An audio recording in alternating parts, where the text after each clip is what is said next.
Il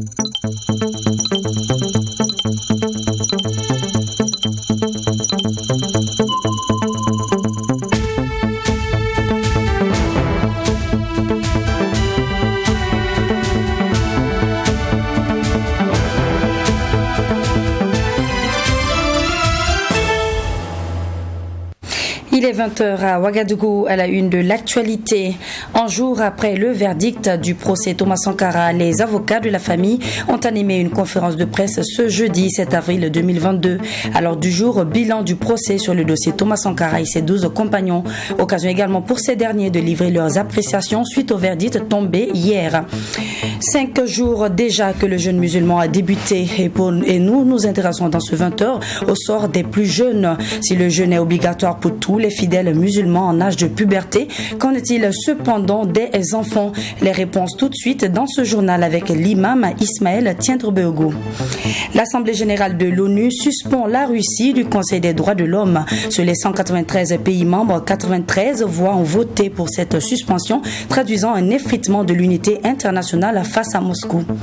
Voilà entre autres les grands titres qui seront développés dans ce journal. Mesdames, Messieurs, bonsoir et bienvenue.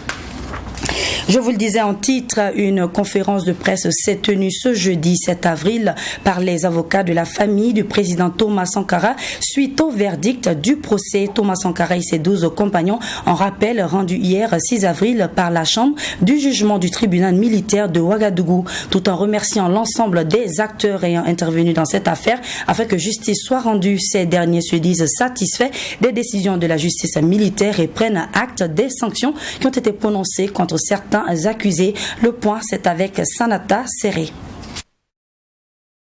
35 ans d'attente, 25 ans à la recherche de la justice et de la vérité, 6 ans d'instruction et 6 mois de plaidoirie. Le premier verdict de l'affaire Thomas Sankara et ses 12 compagnons est enfin connu. En effet, les 3 principaux accusés qui sont l'ex-président Blaise Compaoré, Gilbert Diendéré et Hyacinthe Kafando ont été reconnus coupables des faits à eux reprochés et condamnés de ce fait à la prison à vie. Une décision de la justice militaire applaudie et considérée comme une victoire pour les avocats de la famille Sankara. Si Maître Benouende Sankara et ses camarades se félicitent du travail abattu lors de ce procès, ils regrettent tout de même de la non prise en compte du volet international. Pour eux, la vérité doit être totale et ils comptent à cet effet poursuivre la lutte. Nous irons jusqu'au bout parce que la manifestation de la vérité doit être intégrale. La vérité ne peut pas être révélé à moitié. Ce que nous avons obtenu et qui est satisfaisant, c'est que déjà ce procès, on sait quels ont été les exécutants, quels sont les commettants et les condamnations, en tout cas irrélatives, reflètent également l'implication des auteurs qui ont été accusés et poursuivis devant le tribunal. Donc s'il faut aller au plan international, eh bien, je crois que nous nous donnerons également toutes les chances d'y aller.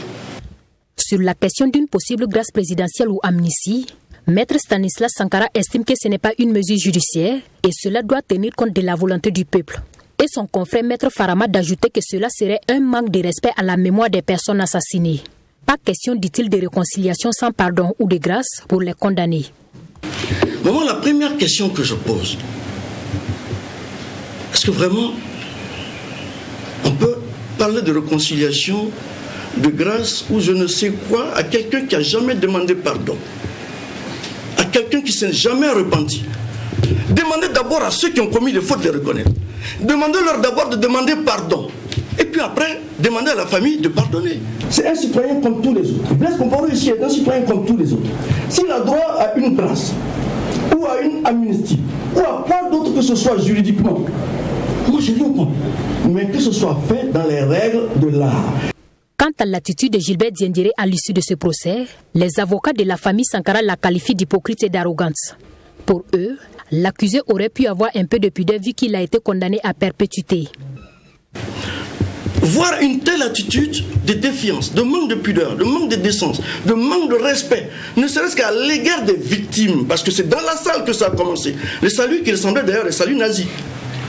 Et puis après, de sortir en pleine rue, ok, il a le droit de se prendre pour un héros. Mais moi, je pensais, vraiment, dans la logique dans laquelle il était censé s'inscrire, dans laquelle il prétend s'inscrire, je m'attendais à un peu plus de pudeur, un peu plus de dignité, même s'il a été condamné à vie. Parce que la vie ne s'arrête pas à la condamnation. C'est la même attitude d'arrogance qu'il a eue durant tout le procès. La même attitude d'arrogance. Je ne sais pas d'où il tire cette arrogance et pourquoi il est si arrogant devant un tribunal qui le juge pour des crimes véritablement odieux.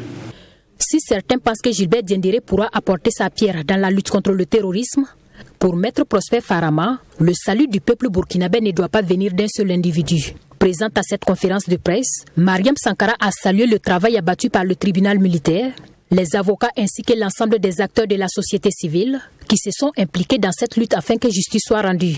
Toutefois, elle estime qu'il existe encore des zones d'ombre car toute la vérité n'a pas été dite.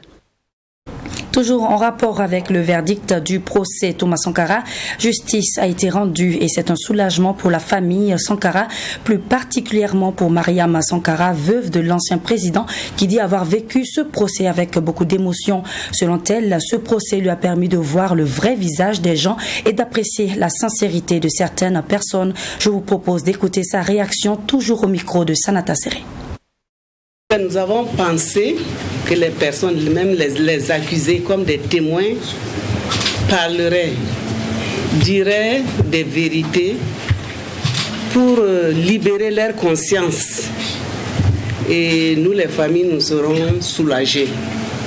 Vous étiez là, vous avez constaté que les accusés, ils ont tous nié, étaient dans la négation. Il y a des témoins qui sont venus, qui ont parlé. Il y a des témoignages qui ont été vraiment édifiants. Certains n'ont rien dit. Des personnes qui, en tout cas, on pensait aller apporter beaucoup de choses, n'ont presque rien dit. Mais tout cela nous permet de savoir, même ne serait-ce que les personnes, sur les personnes qui se disaient révolutionnaires, qui ont dit faire la révolution. Nous savons comment ont été ces personnes à l'époque, qui sont devenues ces personnes après. Et aussi, des vérités, nous avons aussi appris comment se sont déroulés ce crime horrible-là, comment ça a été fait.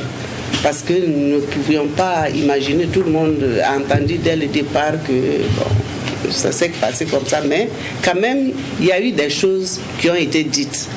Bon, nous pouvons aujourd'hui dire qu'en tout cas, sur ce plan, nous avons des vérités.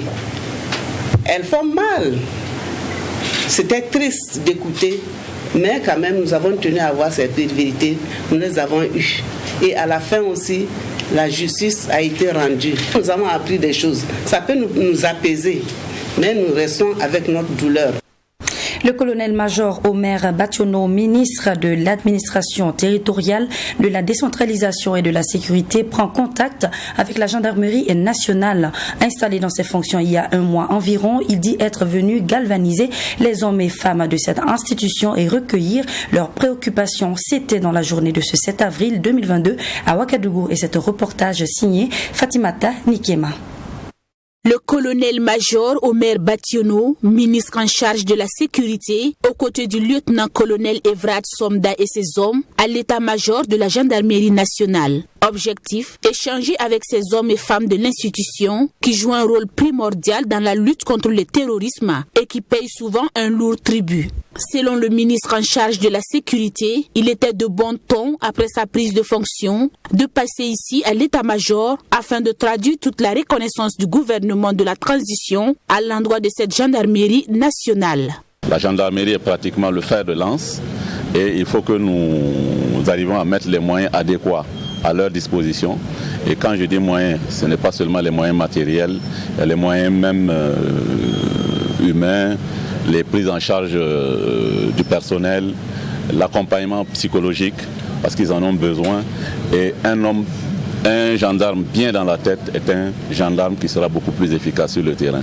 Une efficacité l'efficacité sur le terrain qui rime avec la prise en compte et la résolution des difficultés que rencontrent ces gendarmes sur le terrain. Cette rencontre a donc été une opportunité pour les Pandores d'exposer ces difficultés au ministre en charge de la sécurité. J'ai échangé avec le commandement tout à l'heure. Les préoccupations sont énormes.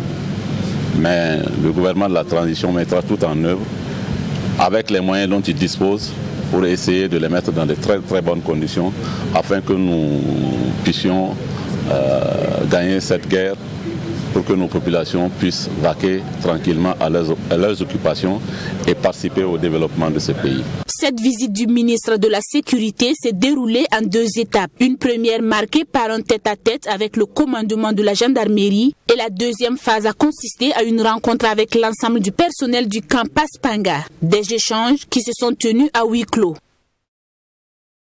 Après la Fédération des églises et missions évangéliques du Burkina, la conférence épiscopale Burkina-Niger ainsi que la Fédération des associations islamiques du Burkina, c'était au tour de la communauté islamique Tidjania de recevoir la visite du ministre des Affaires religieuses et coutumières Issaka Souarma. Accueilli par les premiers responsables de la communauté au sein de la grande mosquée, cette rencontre a permis d'échanger sur les questions liées à la paix et à l'usage des réseaux sociaux. Serge Kabouré pour le compte-rendu.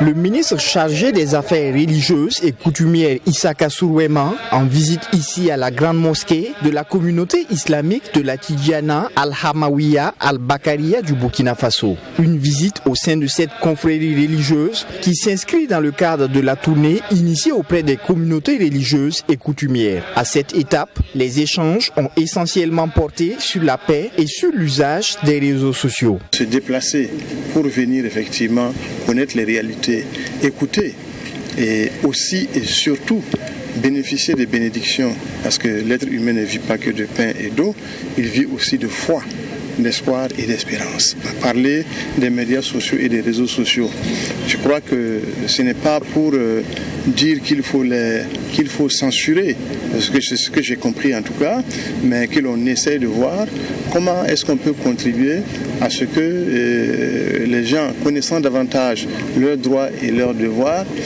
évitent peut-être de tenir des propos, d'avoir des comportements qui, pas seulement sur le plan politique, qui mettent à mal le bien vivre ensemble et qui mettent à mal la morale.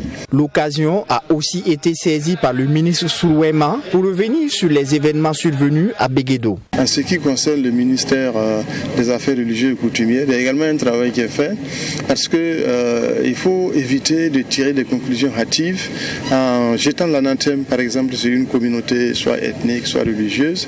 Il faut que les faits parlent. Et les faits ne peuvent pas parler tant que nous ne créons pas les conditions pour les collecter et pour les rapporter. Donc pour l'instant, je pense que la position la plus sage consisterait, n'est-ce pas, à voir un peu plus clair avant donc de parler. La communauté islamique de la Tidjania, par la voix de son premier responsable, s'est réjouie de cette visite du ministre chargé des Affaires religieuses et coutumières. Nous avons accueilli M. le ministre avec sa délégation qui sont venus pour partager avec nous. Il nous a apporté un message qui signifie dans sa globalité la paix. Et si nous parlons de la paix, l'islam dans sa globalité c'est la paix. Le mot de l'islam signifie de partager la vie avec l'autrui. Donc c'est dans ce contexte-là que nous aussi, nous avons reçu M. le ministre avec sa délégation pour qu'on puisse essayer de joindre et puis mettre la main dans la main pour qu'on puisse aussi essayer de faire nos efforts, conjuguer tous les efforts pour propager la paix dans notre communauté et surtout dans la globalité du Burkina Faso. À noter que la communauté islamique de la Tidjania Al-Hamawiya Al-Bakaria est présente dans les 4 coins du Burkina Faso et a pour vertu la paix et la tolérance. Comme vous le savez, les fidèles musulmans sont depuis dimanche dernier de plein pied dans le mois du jeûne. Un mois de prière, de pénitence et de partage. Si le jeûne est obligatoire pour les fidèles musulmans en âge de puberté, qu'en est-il donc des enfants? Ces derniers sont-ils soumis aux exigences religieuses? Y a-t-il un âge limite pour arrêter de jeûner? Élément de réponse avec l'imam Ismaël Tiendebogo dans ce reportage de Maxime Jean-Eudes Bambara. Selon l'imam Ismaël Tendrbego, 3 prescriptions islamiques fondent le jeûne musulman. Il s'agit de la bonne intention, c'est-à-dire jeûner pour Dieu, les abstentions et l'espoir en la récompense de Dieu. 3 éléments qui vont ensemble et qui doivent être respectés par le fidèle musulman afin que son jeûne soit méritoire et valide islamiquement. Si le jeûne musulman est obligatoire pour tout fidèle pubère, il y a ceux qui en sont exemptés. Le prophète sallallahu alayhi wa sallam dit que la plume de la responsabilité est levée sur 3 personnes: l'enfant jusqu'à ce qu'il atteigne la puberté, l'endormi jusqu'à ce qu'il se réveille et le fou jusqu'à ce qu'il recouvre la raison. Donc les obligations religieuses ne pèsent ni sur le fou ou le déficient mental, ni sur l'enfant tant qu'il n'a pas atteint l'âge de la puberté. Donc la puberté, c'est à partir de l'apparition des caractères sexuels secondaires, le changement du thème de la voix chez le garçon, la poussée des poils pubiens, des aisselles, les premiers menstrues chez la femme ou chez la jeune fille. Donc ce sont les éléments de la puberté qui sont ainsi manifestes. Donc à partir de cet âge-là, il devient obligatoire à l'enfant en tant que musulman d'observer le jeûne. Suivant la condition de puberté, les enfants sont certes dispensés du jeûne musulman, mais à en croire l'imam Tendrbego, il est recommandé en islam aux parents d'apprendre aux enfants à jeûner dès l'âge de 7 ans.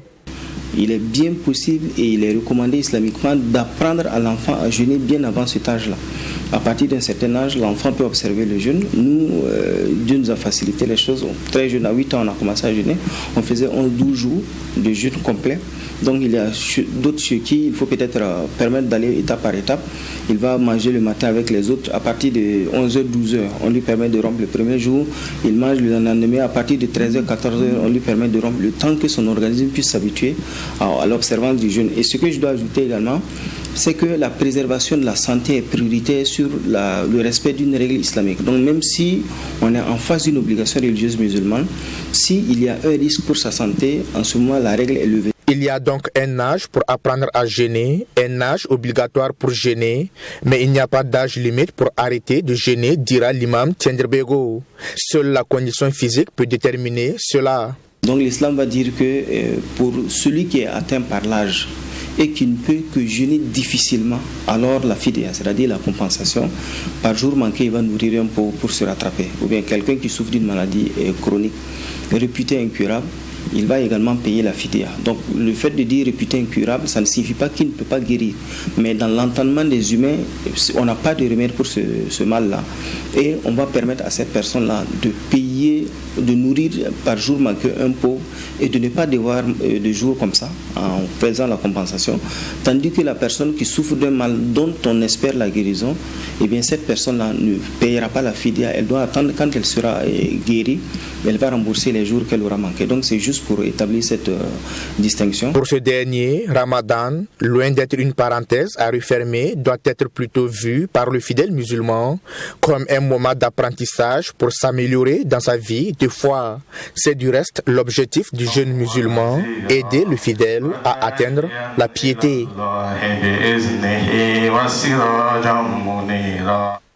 Toujours ce 7 avril à Ouagadougou, l'Association pour le développement de Namsigia et village environnant a tenu une conférence de presse.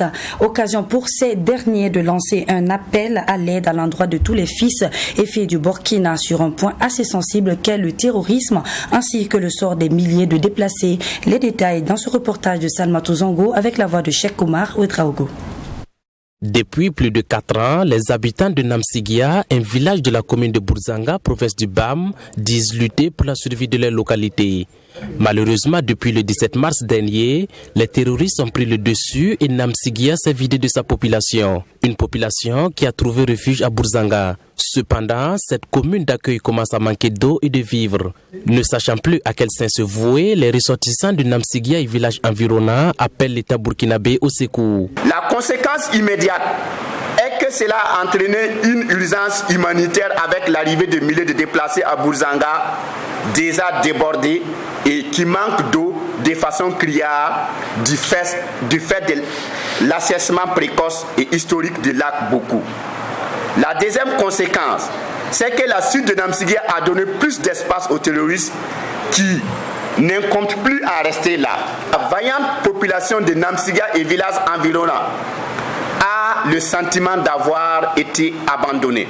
Les conférenciers ont également saisi l'occasion pour appeler à la mobilisation de tous les ressortissants de Namsigia face à ces attaques terroristes qui sévissent dans la zone. C'est le lieu d'inviter les ressortissants de la commune de Bourzanga et au-delà, ceux de la province du BAM, à se donner la main pour faire face à cette menace existentielle qu'est le terrorisme. Cet appel à la mobilisation vaut pour tous les Burkinabés de l'intérieur comme de l'extérieur. Personne ne doit rester insensible à la souffrance des Burkinabés. Si par passivité ou par laxisme, par peur, nous laissons les villes continuer à quitter, les populations continuer à quitter village après village, nous risquons au finish ne plus avoir notre chère patrie. À rappel, le 10 janvier dernier, l'association pour le développement de Namsigia et villages environnants avait tenu une conférence de presse pour lancer un cri de cœur sans succès. Pour ne pas laisser perdurer cette situation, nous demandons à l'État de reconquérir au plus vite Namsigia pour empêcher les sans-foi-ni-loi de s'y sanctuariser, a laissé entendre Abdul Karim Sawadgo, président de l'association. À compter d'aujourd'hui et cela jusqu'au 9 avril prochain, se tiendra la 4e édition des Journées Portes Ouvertes de l'Institut Supérieur de Technologie IST, un moment de rencontre avec le monde extérieur afin de mieux faire connaître ses offres de formation. À l'occasion, 2 laboratoires ont été inaugurés au sein de l'Institut et un partenariat a été signé avec Tam Tam Groupe Presse afin d'améliorer la qualité de la formation des étudiants tout en leur permettant de renforcer leurs capacités à travers des stages. Abdul Rahim Nienye pour le reportage. C'est la tradition qui a été respectée ce 7 avril au campus de Wayalguin de l'Institut supérieur de technologie IST. Des journées portes ouvertes pour permettre aux chefs d'entreprise, étudiants et élèves de mieux connaître l'Institut et ses offres de formation. À l'occasion, 2 laboratoires ont été inaugurés pour permettre d'assurer une meilleure formation des étudiants. Une formation adaptée au monde de l'emploi selon le directeur du campus Wayalguin.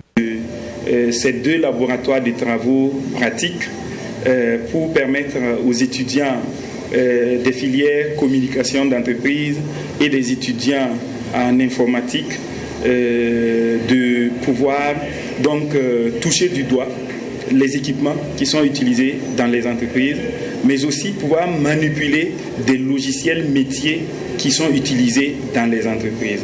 Donc vous voyez que je répète tout le temps dans les entreprises parce que l'idée c'est vraiment ça, c'est créer des compétences directement employables. Et pour que les compétences soient directement employables, il faut que les apprenants soient en contact avec leur environnement de travail, avec les outils de travail et avec les logiciels métiers. Dans la même volonté de garantir une formation de qualité et adaptée aux besoins des entreprises, IST a signé des partenariats avec Tam Tam Group Press et l'agence de communication Karma Conseil. Ce partenariat permettra aux étudiants de renforcer leurs capacités à travers des stages. Et pour le président du conseil d'administration de Tam Tam Group Press, par ailleurs parrain de la cérémonie, il s'agit de permettre aux étudiants d'être confrontés aux réalités du terrain pour faciliter leur employabilité. À l'instar de bon nombre d'employeurs, nous éprouvons d'énormes difficultés à intégrer les diplômés qui sortent des écoles. L'intégration des nouveaux diplômés nécessite très souvent, de la part des employeurs que nous sommes, des efforts de formation et d'adaptation. Ce partenariat permettra aux étudiants de l'IST d'accéder à des stages de perfectionnement au sein du groupe et pourquoi pas à de l'emploi, car notre groupe est en plein développement et à la richesse de compétences à la hauteur des défis qui se présentent à nous. Les étudiants ont quant à eux exprimé leur joie face à l'inauguration de ces 2 laboratoires qui viennent apporter un plus dans la qualité de leur formation. Ils ont promis mettre à profit ces matériels pour renforcer leurs capacités pour être plus compétitifs sur le terrain dans leurs domaines respectifs. Hors de chez nous, à présent, l'Assemblée générale de l'ONU a décidé de suspendre la Russie du Conseil des droits de l'homme. Cette décision initiée par les États-Unis a été prise en raison des atteintes aux droits humains et au droit international humanitaire commises par la Russie dans le cadre de son agression contre l'Ukraine. Sur les 193 pays membres, 93 voix ont voté contre cette suspension, traduisant un effritement de l'unité internationale face à Moscou. 24 pays ont voté contre cette suspension et 58 autres se sont abstenus. Les détails maintenant dans ce reportage. La Russie chassée du Conseil des droits de l'homme de l'ONU en réponse aux abus présumés en Ukraine. À l'initiative des États-Unis et de leurs alliés, l'Assemblée générale des Nations unies a approuvé cette mesure par 93 voix pour, 24 contre et 58 abstentions. Butcha et des dizaines d'autres villes et villages ukrainiens où des milliers de résidents pacifiques ont été tués, torturés, violés, enlevés et dépouillés par l'armée russe servent d'exemple pour montrer à quel point la Fédération de Russie s'est éloignée de ses déclarations initiales dans le domaine des droits de l'homme. Depuis la création de l'instance, un seul pays a été suspendu, la Libye de Mouammar Kadhafi. Parmi les pays qui ont voté non cette fois, la Chine, Cuba, l'Iran, le Nicaragua, la Syrie et la Russie bien sûr. Nous rejetons les allégations mensongères à notre encontre basées sur des événements mis en scène et de fausses informations qui circulent largement. Ici, le chef des affaires humanitaires de l'ONU découvre la fosse commune que les Ukrainiens ont creusée près d'une église de Boutcha pour enterrer les morts. Les images de civils mutilés ont fait le tour du monde. L'ONU demande une enquête indépendante sur ce massacre.